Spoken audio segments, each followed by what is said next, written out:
కోడలి దెయ్యం స్నేహితురాలు. విరుక్షాపురం అనే ఒక గ్రామంలో చంద్రముఖి, కట్టప్ప అనే భార్యాభర్తలు ఉన్నారు. వాళ్ళకి సురేష్ అనే కొడుకు ఉన్నాడు. అతనికి ఈ మధ్యనే ఇంద్రజ అనే అమ్మాయితో వాళ్ళిద్దరూ పెళ్లి చేస్తారు. పెళ్ళైన కొన్ని రోజుల తర్వాత నుంచే అత్తగారు చంద్రముఖి ఆమెను వేధిస్తూ ఉంటుంది. ఒకరోజు ఇంద్రజతో మాట్లాడుతూ, వస్తే ఇంద్రజ, ఒక్క పని కూడా సక్రమంగా చేయడం రాదు నీకు. మీ ఇంటి వాళ్ళు ఏమి నేర్పించారు? ఇదే నా సంస్కారము, ఇదే నా పద్ధతి. అసలు కొంచెం కూడా వాళ్ళకి బుద్ధి లేదనుకుంటా. ఇంద్రజ, అత్తయ్య, మా అమ్మ వాళ్ళని ఎప్పుడు ఎందుకు అంటూ ఉంటారు? మీకు ఎన్నోసార్లు చెప్పాను కదా, మా చిన్నతనంలోనే మా అమ్మ చనిపోయింది. మా అక్కే నన్ను పెంచి పెద్ద చేసింది అని. మా అక్కకి తెలిసిన దానిలోనే నాకు నేర్పించింది. అబ్బో అక్క, పుట్టింటి వాళ్ళని అనగాలనే భలే కోపం వచ్చిందే. రోషం తన్నుకొస్తున్నట్టుంది. పని మాత్రం రాదు. మీ అక్క ఏం పనులు నేర్పించిందో నువ్వేం నేర్చుకున్నావో నాకు అర్థం కావటం లేదు. అసలు నీలాంటి దాన్ని కోడలుగా తెచ్చుకున్నాను చూడు, అది నేను చేసిన పెద్ద తప్పు. చెయ్యి, పనులు మొత్తం చెయ్యి అంటూ చాలా చిరాగ్గా ఆమెకు పనులు చెప్పి వెళ్తుంది. ఇక కోడలు తనకు వచ్చినట్టుగా పనులు చేస్తూ ఉంటుంది.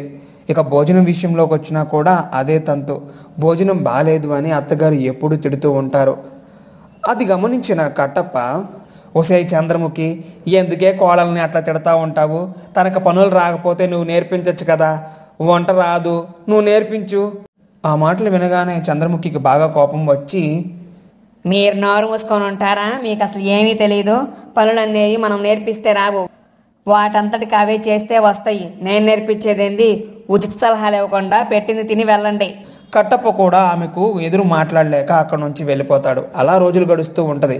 రోజు రోజుకి అత్తగారి పీడ ఎక్కువవుతుంది. అత్తగారి వేధింపులు ఎక్కువ కావడంతో ఇంద్రజ ఏడుస్తూ తన భర్తతో, ఏమండి, అత్తగారు నన్ను చాలా హింస పెడుతున్నారండి. మనం కొత్త కాపురం పెడదామా? ఇక్కడ నుంచి వెళ్ళిపోదామండి. అస్సలు ఇక్కడ నాకు ఉండాలని లేదు. మా అమ్మగారు ఏమన్నా నువ్వు పట్టించుకోవద్దని చెప్పాను కదా ఇంద్రజ. మనిద్దరం సంతోషంగా ఉండడం మనకు ముఖ్యం. లేదంటే మన మధ్య చిచ్చులు పెట్టి మనల్ని విడగొడుతుంది మా అమ్మ. మన పెళ్లి జరపడం ఆమెకు ఇష్టం ఉందో లేదో నాకు తెలియదు, కానీ మన ప్రేమ వివాహం జరగడం అయితే ఇష్టం లేదనే అనుకుంటున్నాను నేను. అలా వాళ్ళిద్దరూ మాట్లాడుకుంటూ ఉండగా చాటుగా అత్తగారు వింటుంది. ఒసే ఇంద్రజ, ముచ్చుమొహందానా, ఏంటి నువ్వు చెప్పేది? నా కొడుక్కి చాలా మాటలు చెప్తున్నావు.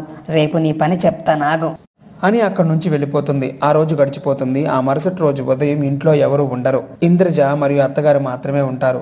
అప్పుడు అత్తగారు ఇంద్రజతో మాట్లాడుతూ, ఒసే ఇంద్రజ, లేనిపోని మాటలన్నీ నా కొడుక్కి బాగానే ఎక్కిస్తున్నావే. నీ పని ఇలా కాదు అంటూ చితక బాదుతుంది. ఇష్టం వచ్చినట్టుగా ఆమెను కొడుతుంది.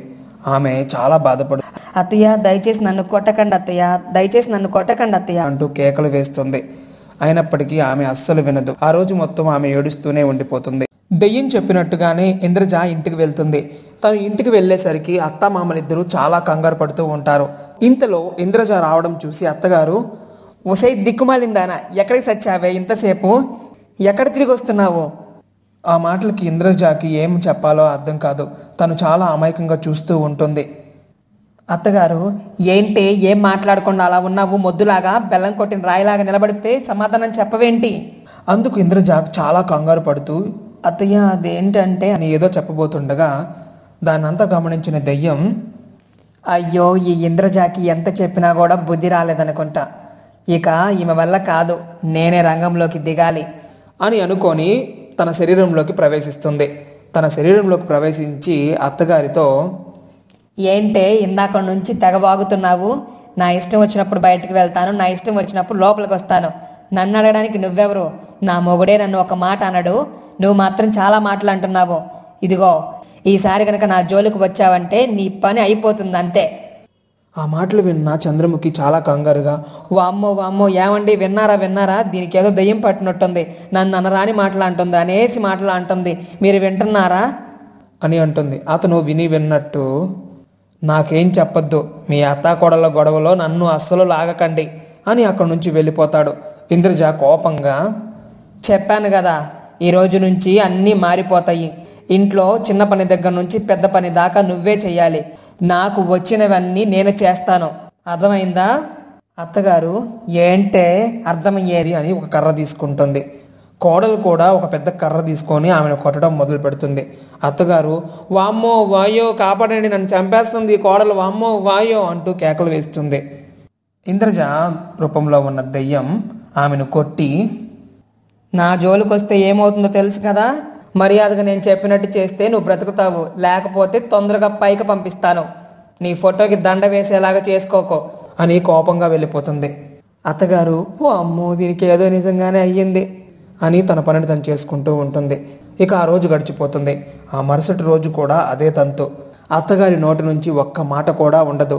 ఇంటి పనులు మొత్తం అత్తగారు చేస్తూ ఉంటారు. కోడల్ని పిలవాలన్నా కూడా చాలా భయం వేస్తుంది ఆమెకు. అలా వారం రోజులు గడిచాయి. వారం రోజుల తర్వాత అత్తగారు, అమ్మా ఇంద్రజ, ఈరోజు భోజనంలోకి ఏం చేయమంటావు చెప్పమ్మా.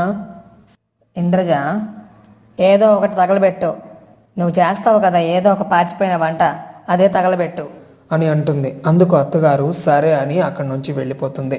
ఇక ఇంద్రజ శరీరంలో ఉన్న దెయ్యం బయటకు వచ్చి, ఈ రోజు నుంచి నీ జీవితం అంతా మారిపోయింది ఇంద్రజ, మీ అత్తగారు చూసావా ఎలా పనులు చేస్తుందో అని ఆమెను చూపిస్తుంది.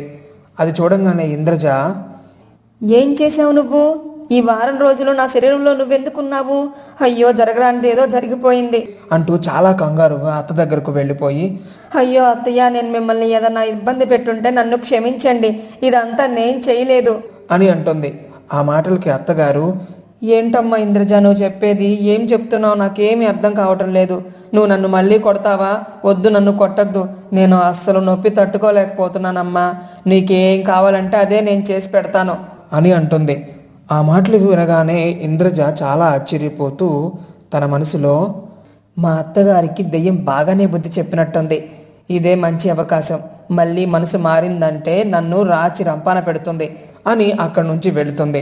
దెయ్యం పెద్దగా నవ్వుతూ, ఇంద్రజ చెప్పాను కదా, ఇక మీ అత్త నీ జోలికి సచ్చినా రాదు, నువ్వు సంతోషంగా ఉండు, ఒకవేళ ఇలాంటి అత్తలు ఎవరన్నా ఉంటే చెప్పు, వాళ్ళకు కూడా నేను బుద్ధి చెప్తాను అని అంటుంది.